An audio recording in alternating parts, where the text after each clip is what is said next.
The source text we're unpacking today, which is famously known as the hadith of Jibril, it starts with a description of this stranger that is almost cinematic. It really is. The narrator zooms in on this contrast. He says the man's clothes are intensely white and his hair is intensely black. Which, in a desert environment before, washing machines or paved roads or any of that, is a massive red flag. A huge one.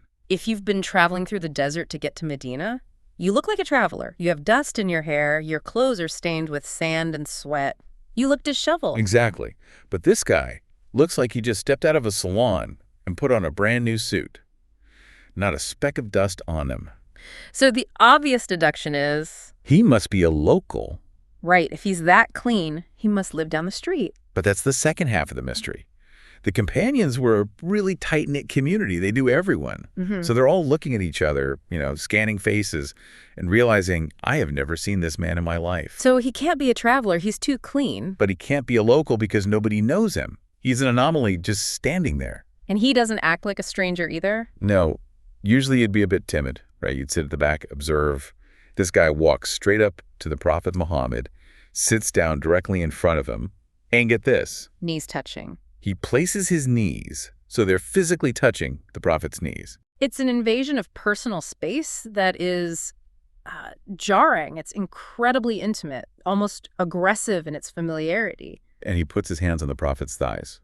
It's the posture of someone who either has zero social awareness or absolutely commanding authority. Such a bold move. And what we are diving into today is the conversation that happens next. This isn't just a random chat. No. Scholars call this text the mother of the Sunnah, which is a pretty heavy title. It is, but it earns it. The idea is that just as the chapter Al-Fatiha is called the mother of the Quran because it summarizes the key themes, this single conversation, it summarizes the entire framework of the Islamic religion. Wow. If you lost every other text but kept this one, scholars argue you'd still have the complete blueprint. So our mission for this deep dive is to deconstruct that blueprint. We're going to look at the three huge questions the stranger asks, which map out the three levels of the religion: Islam, Iman, and Ihsan. I like to think of it like constructing a building. Islam is the foundation and the walls, the structure you can actually see. Iman is the electricity, the plumbing, the internal systems that make it all function, but are hidden in the walls. And Ihsan. Ihsan is the interior design, the warmth, the feeling of home. It's the perfection of the whole experience. That is a fantastic analogy. Let's start with that foundation. The stranger looks the Prophet in the eye, knees touching, and asks his first question. Inform me about Islam. Okay, now, we need to pause on the linguistics here. This is a key insight from our sources. Right. Usually when we say Islam, we mean the whole religion, the whole package. Sure. But in this specific text, because it's mentioned alongside Iman, the word Islam takes on a very technical, very narrow definition. So the context shrinks the meaning. In a way, yeah. Here, Islam means strictly the outward physical acts of the body, the things you can see someone doing with your own eyes. It's about submission through action. The Prophet answers this with a list of 5 things, and most people listening will know these as the 5 pillars. But I want us to look at them through that lens you just mentioned, a physical action. Right. Let's run through them. Okay, first up, testifying that there is no God but Allah and Muhammad is his messenger. That's a verbal act. You say it. Second, establishing prayer. That involves standing, bowing, prostrating. It's all physical movement. Exactly. Third, paying zakat, the charity tax. That's a financial transaction. You're physically moving wealth from one place to another. Right. Fourth, fasting Ramadan, physically not eating or drinking. And fifth, Hajj, the pilgrimage. That's travel, walking, circling, all very physical. See the pattern. These are all what I call receipts. Receipts, I like that. Break that down for me. Oh, think about it. It's observable proof. If you tell me you're a carpenter, but I never see you holding a saw or in a workshop or building a table... I have no reason to believe you. Exactly. These 5 pillars are the external receipts of your submission. I can see you bowing in prayer. I can see you writing the check for charity. It's the evidence. It's the compliance framework. Yeah. The minimum viable product of membership, in a way. That's a good way to put it. It's the body of the faith. Now, here's where the scene gets weird again. Okay. The stranger hears this list, which, remember, covers the fundamental duties of a Muslim, and he says, "You have spoken truthfully." Which is wild. Imagine you go to a university lecture, you ask the professor a question, he answers it, and you go, "Correct." Good job. It just completely flips the power dynamic. The text says the onlookers were baffled. They're thinking, who is this guy to question the prophet and then verify his answer like he's grading an exam? But before they can even process that, the stranger moves to the next level. Question 2. Inform me about Iman. So we're moving from the body, the external walls. But it's hard. Yes. Iman is faith or belief. If Islam is the vehicle, Iman is the engine. You can't see the engine from the outside, but without it, the car is just a piece of metal. And just like the first level, the prophet lists specific pillars here, 6 of them. Right. Let's run through these because the source material adds some really specific texture here that usually gets glossed over.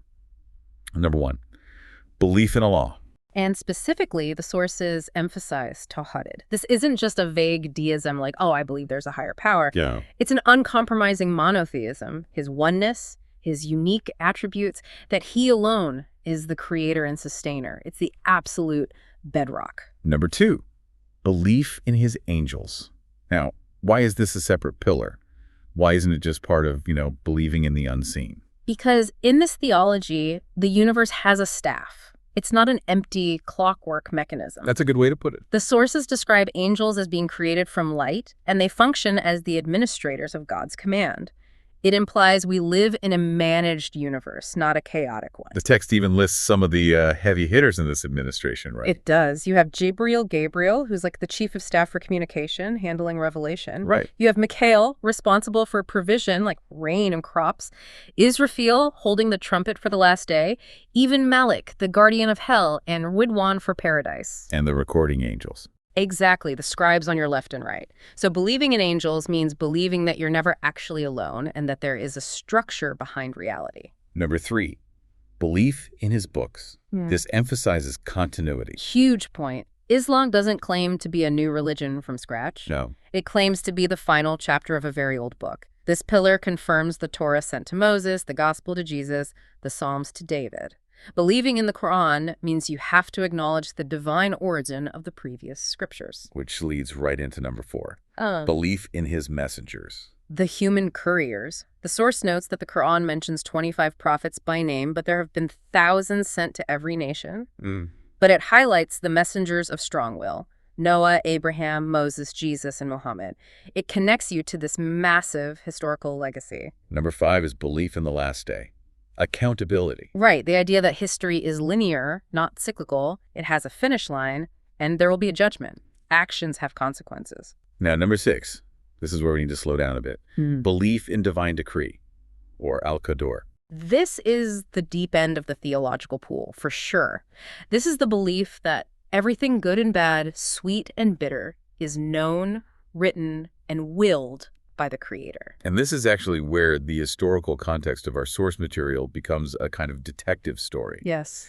Because the person narrating this, Yahya ibn Yamar, he didn't just recite this randomly. He went hunting for it to settle a fight. This was the aha moment in the research for me. So we're in the city of Basra, decades after the Prophet's death. Okay. And a man named Mabad al-Juhani starts spreading this new, very controversial idea. He claims there is no qadar. What was his argument? He was basically arguing that life is random, or that God doesn't know what's going to happen until it actually happens. He's arguing for absolute free will with no divine script. That's a massive theological shift. It changes everything. It was incredibly controversial. So the narrator, Yahya, travels to find someone from that original generation. Right. He tracks down Abdullah ibn Umar, the son of Umar, who's right there in the circle, and tells him what these people in Basra are saying. And Ibn Umar does not hold back. Not at all. He gets angry. He says, I wash my hand of them and they are washed of me. And this is the key to prove them wrong. He quotes this exact conversation. He uses the stranger's checklist as legal evidence. Precisely. He says, look, I was there. The man in white asked about Iman, and the prophet explicitly included destiny, good and bad, in the list. Wow. So this story became the legal precedent to shut down that heresy. It wasn't just a nice story.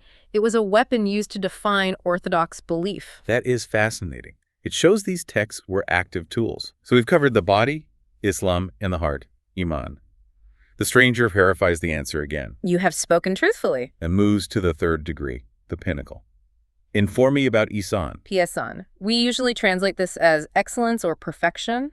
But linguistically, it means doing something beautifully, sincerely, and thoroughly. Okay. If Islam is doing the job and Iman is believing in the company's mission, Ihsan is the master craftsman who takes immense pride in every single detail. The answer the Prophet gives here is profound. Honestly, it's a bit tricky. He says that you worship Allah as if you are seeing him. This is describing a state of being. It's the flow state of spirituality. It's a level of focus where the rest of the world just dissolves. You're not just going through the motions. No, you are acting as if you are standing directly in the presence of the divine. It's complete absorption. But the text gives a backup plan, right? Because let's be honest, that sounds pretty hard to maintain while you're, say, doing your taxes. Right, he adds, and if you do not see him, then he sees you. This is the concept of surveillance. Yes, but not in a paranoid way. It's watchfulness. Yeah. Think about the difference between how you drive on a deserted road versus how you drive when you see a police car in your rearview mirror. You sit up straighter, check your speed, use your turn signal. Exactly. Your behavior optimizes because you know you are being observed. Now imagine internalizing that feeling 204/7, not out of fear, but out of an acute awareness of presence. That is the station of Ihsan. It changes your behavior when nobody else is looking. It's the moral compass that doesn't need a human audience. So to recap our ladder, Islam is the framework of action. Iman is the framework of belief. Ihsan is the quality of the performance. And they're concentric circles. You can have Islam without strong Iman, just going through the motions, but you can't have Ihsan without the other two. It's the highest peak. The stranger has now mapped out the entire religion. Yeah. But he has one final question, and this one feels different. He asks, inform me about the hour. He's asking about the end times. When is the world going to end? And for the first time in this whole exchange, the Prophet stops him. He doesn't give a definition. He says, the one being asked knows no more than the questioner. I love the humility in that response. This is the prophet of God admitting, I don't know. Yeah. It sets a hard boundary on human knowledge. Even the best of us don't get the schedule for the end of the world. But the stranger pushes. He says, okay, if you don't know the time, inform me about its signs. He wants the indicators. And the Prophet lists two very specific signs. The first one is a bit cryptic. The slave woman gives birth to her mistress. Scholars have debated this for centuries. There are a dozen interpretations, but the main theme is a reversal of the social order. Like a collapse of hierarchy. Exactly. Children treating their mothers with the authority of a master, disrespect, disobedience, a complete inversion of the family structure. It signifies social chaos. Okay, so social breakdown. But the second sign is the one that makes you freeze when you hear it today. It really does. Read it for us exactly as it appears. He says you'll know the hour is near when the barefoot, naked, destitute shepherds of sheep compete in the construction of tall buildings. Let's just unpack the specificity there. He's describing a very specific demographic. Bedouins. People who are historically the poorest of the poor, living in tents, herding sheep, struggling to find shoes. He paints a picture of extreme poverty and a simple nomadic life. And he says the sign isn't just that they get rich, it's what they do with the wealth. They don't just build houses, they compete in raising tall buildings. It's race. My tower is bigger than your tower. It points to a rapid, almost unnatural accumulation of wealth, where a society jumps from subsistence living to just extravagant vertical excess in a very short time. We'll come back to that. Let's finish the scene. The interview ends. The stranger stands up and just walks away. The prophet waits. Some sources say a few moments, others say 3 days. And then he turns to Umar and asks, do you know who the questioner was? And Umar, who has probably been losing sleep over this guy, says, God and his messenger know best. And the prophet reveals the twist. That was Jibril, the archangel Gabriel. In human form. Yes. Yeah. Which is a theological mic drop in itself. But the key is the last sentence. He says, he came to teach you your religion. Singular. Your religion. Yes, and this is the main takeaway. He grouped everything they just discussed, the rituals, the theology, the spirituality, even the end times, into one single bucket called the religion. So you can't just parse them out. No, you can't just be spiritual but not religious in this framework, and you can't be a rule follower without the heart. It's a package deal. This is why they call it al-Sunnah, the mother of the Sunnah. It has the DNA of the whole faith.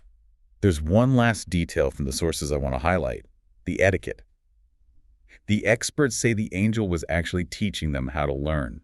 It's a brilliant pedagogical move.